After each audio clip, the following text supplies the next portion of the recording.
Hello, this is Rodrigo from Frame Freak Studio, and this is the Ask Frame Freak show. Today's question is, what is the biggest hardships when creating your own studio?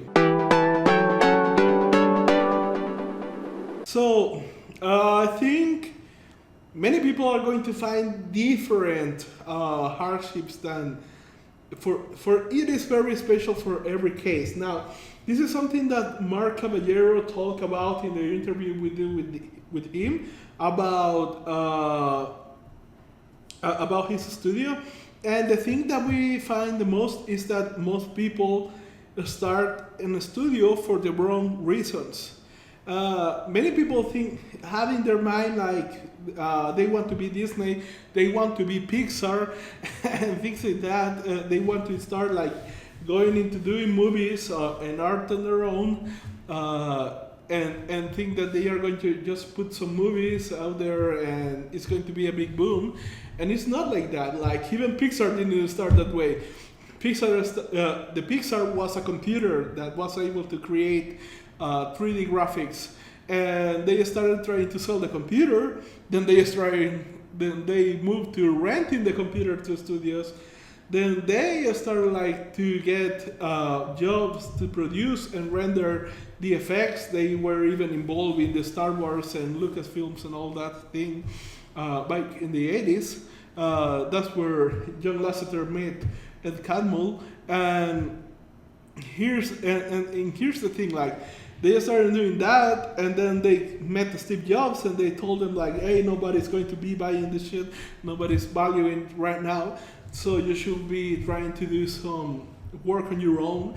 And Pixar started doing TV ads for other companies, and that's pretty much how they started to get money to do short films. And they started winning some awards, and with some awards and the money from the TV commercials and all that, they went into doing Toy Story. Pretty much Steve Jobs went and made public the company one day before the launch of Toy Story because he thought it was going to be a big success. And after right in the first week, it launched, it was a big hit. Everybody was buying stock from Pixar, so Disney couldn't come and snatch Pixar legal the stocks from Pixar. So it was pretty much a strategy to fuck up Disney. But this process took 20 years. It took a lot of years to get from point zero to what you know of Pixar now. And Disney took even more years. Disney, I think it's already 100 years or something. I'm not sure, but I think it's getting close to 100 years. So it's not like that. It's not that you are going to put a studio and do your independent film. So first of all, if you're going to put in a studio, the studio is business. And business is about money. Money is the blood, is the air of business, and it will allow you to do more work. Now, in this, if you are bad at managing a business, or if you take bad decisions, then you're going to be overwhelmed with so much work that you are not going to be able to do your own personal thing. And this is happening for many studios. Many studios have a lot of work for other companies, but they have very little time to work on their own art. So if you want to work on your own art, if you want to do your films, your ideas, whatever, then stay as an independent artist and try to do that in your free time through fundraising, to crowdfunding, through Patreon, through Indiegogo, through Kickstarter, whatever. But if you are comfortable on doing business, on taking your art and work for somebody else, and you are able to think a little bit better, a little bit systematic, and try to make the right process, so you can take money from clients to do the work they want to do. So, and you can put a team into doing this work. So you free another team and your time to do the work that you want to do, then that will be the ideal thing. But that again takes a lot of work, takes a lot of time. You will have to learn a lot to be able to manage these things. You will have to have experience. You will have to have actual skills, because art it needs actual skills as well. Like, it's not just business. It is the quality of the art that you do. So you need to start thinking like, okay, am I going to be selling projects in the high price value, or I'm going to sell it in the low price? And if it is in the low price, then how many clients do I need per month to get to the numbers that I want to get? And how can I increase this number of projects without me having to burn through all this time and energy doing a lot of these projects? And this is pretty much all the hardships that comes with a studio will be the same that comes with any other business.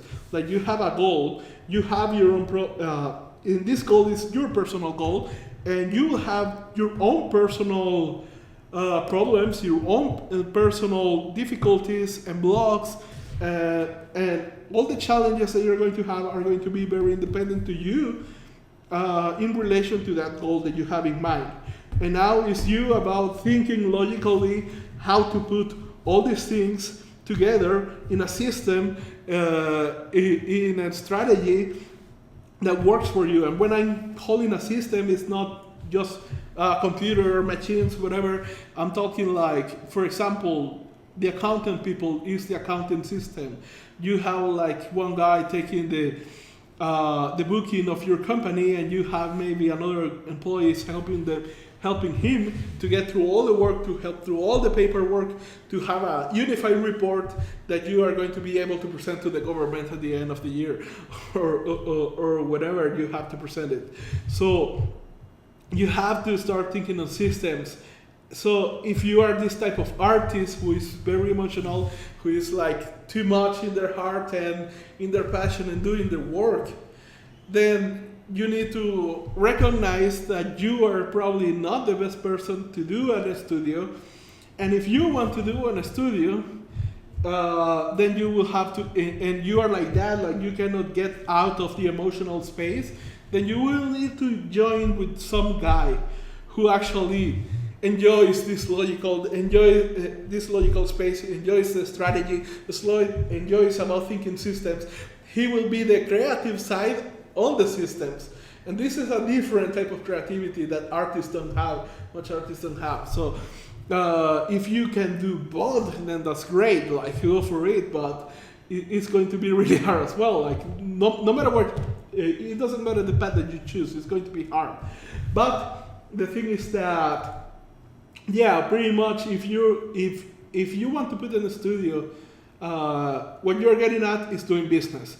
It's doing money, it's doing numbers, it's doing all these things. These things are not art. And you will also have to be very comfortable, and I mean very, very comfortable in doing somebody else's job. Like, this is the biggest lie that most people go like, be your own boss. No, you're not going to be your own boss. You're going to have many bosses now. Every client that you have is going to be your new boss, and he's going to demand some things of you, and you will have to be able to provide these things for them. And also you will have to including have some fights with them, because the client is not always right. And sometimes, especially in the creative space, they are going to try to put their input because maybe their son or their cousins or somebody else told them like, yeah, but it will look a little bit pretty if you do this. So they are going to come with these stupid changes, and you are going to be putting them a stop and say like, no, we are not doing these changes.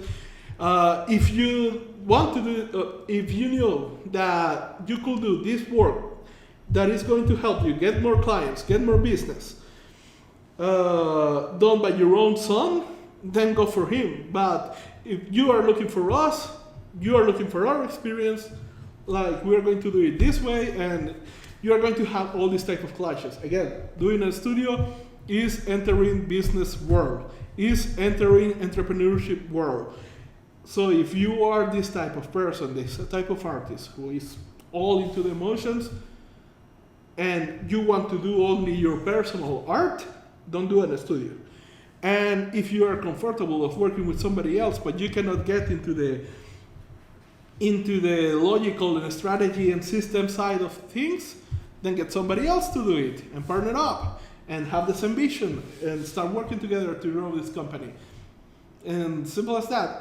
And you are going to face even much more problems than that, that we can talk for hours about all these problems that you're going to face doing the studio, because again, entrepreneurship is hard.